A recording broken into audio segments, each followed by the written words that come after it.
brought along today, in addition to my usual colleagues at Mallard, Terry Cunliffe, because of the broadband package, and Pete Hodgson, who's the Minister for Innovation. I can catch any questions around those areas if you'd like to direct to them. I should say it's a great day in the Reds beat the Blues this morning in the very last minute of the game on penalties, which I'm sure is a foreshadowing of wins later this year in New Zealand. Well, hello and thank you for coming to this year's budget lockup. This ninth budget of mine and of the Labour government's is a plan for a fair economy and a strong future for New Zealand. Our goal has been to restore fairness in the economy by reforming the public relations law, reinvesting in public services, and providing more support for families and older New Zealanders. And during that period, I think we've shown that reinvestment in fairness does not undermine growth, it can reinforce it. This year's budget has three major components. Firstly, tax relief for workers who are struggling with the rising cost of living. Secondly, continued strong investments in public services. And thirdly, further work to plan for the strong future that we need for the New Zealand economy. Our growth under this government has been amongst the strongest in the developed world. We've basically matched Australia over an 8.5-year period, exceeded the European Union, Japan, the UK and the US. That is an outstanding record for this economy by historic standards. It has meant historically low unemployment, unemployment having now been below 4% for nearly 4 years. We have consistently enjoyed one of the lowest unemployment rates in the OECD and have seen some 350,000 jobs created. So we have fundamentally, I think, shifted the goalposts in terms of what can be expected, what people expect, in terms of the labour market within New Zealand. That growth is also translated, therefore, into a 25% increase in real household incomes between 2000 and 2007. Employment growth has been a very significant factor in that overall growth in household incomes. But as we all know, this is a challenging time for the world economy.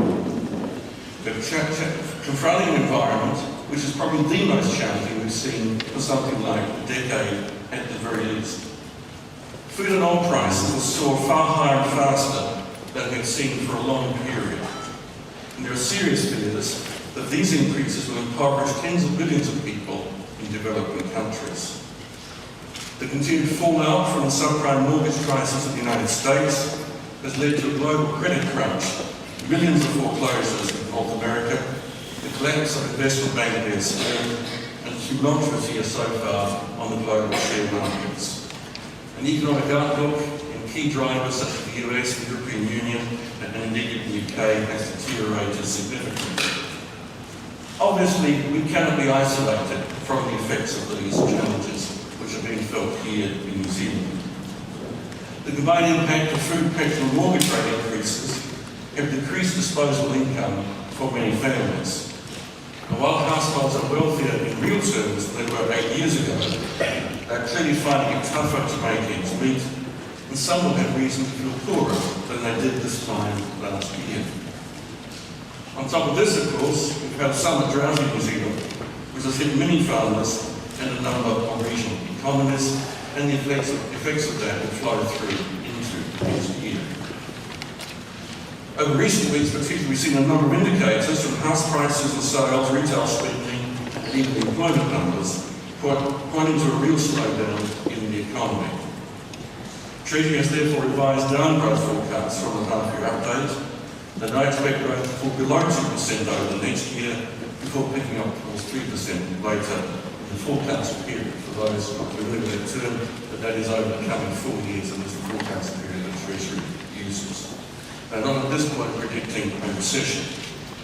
So this budget has been written at a time of considerable challenge and uncertainty. The key elements in relation to the tax cuts were not finalised until the final forecasts were available. But because the Labor-led government has managed the public books responsibly, we have real choices as to how we confront these challenges. We are the first government in New Zealand's history to we're in a net positive financial asset position. We have dramatically reduced our debt as a proportion of GDP. We are not in the position of a number of our trading partners who entered this period of change deep in debt and have been forced to give up on fiscal responsibility and fighting inflation in the current environment. We saved the proverbial rainy day, and because we did, we can deliver relief when it is needed without destabilising the economy. The government has already delivered some $6.4 billion in tax cuts that we have announced in previous budgets, working for families, business tax reform, and the tax elements of KiwiSaver. These are key elements in our economic policy. This year we'll be delivering relief for all workers. From 1 October, all workers will have more money in their hand as we deliver a 3-year, $10.6 billion personal tax cut program and a $1.1 billion adjustment of working for families.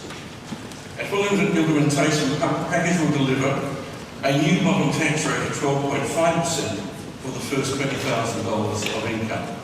That compares with the current bottom tax rate of 15% on the first $9,500 of income. The 21% threshold will lift from $38,000 to $42,500, and the next threshold, the top threshold, will go up to $80,000 at full implementation. These tax cuts will deliver for individuals. For an annual taxable income of $25,000, this is the current minimum full-time wage. At full implementation, nearly $22 a week, $50,000, $32 a week, at $80,000 plus, $55 a week. The second component of the budget's 2008 tax cut program will be adjustments to the Labour-led government's Working for Families scheme. Since its launch in 2004, Working for Families has made a huge difference for New Zealanders who are raising children. We promised to introduce extra tax cuts for Working for Families during the 2005 election, and we delivered as promised at the start of our third term in that regard. The working family earning $45,000 a year with 2 children now receives $317 per fortnight more in tax credits than before the introduction of Working for Families.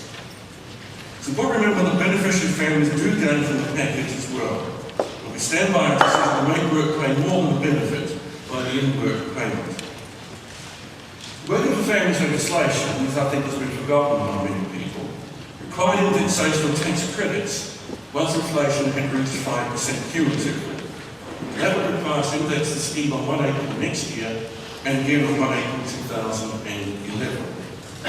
We know families are struggling with rising prices today and need that relief as soon as possible, so we'll bring the 1 April indexation from next year forward to 1 October this year at the estimated rate of 5.22%. This is what was estimated to be the adjustment due at 1 April next year.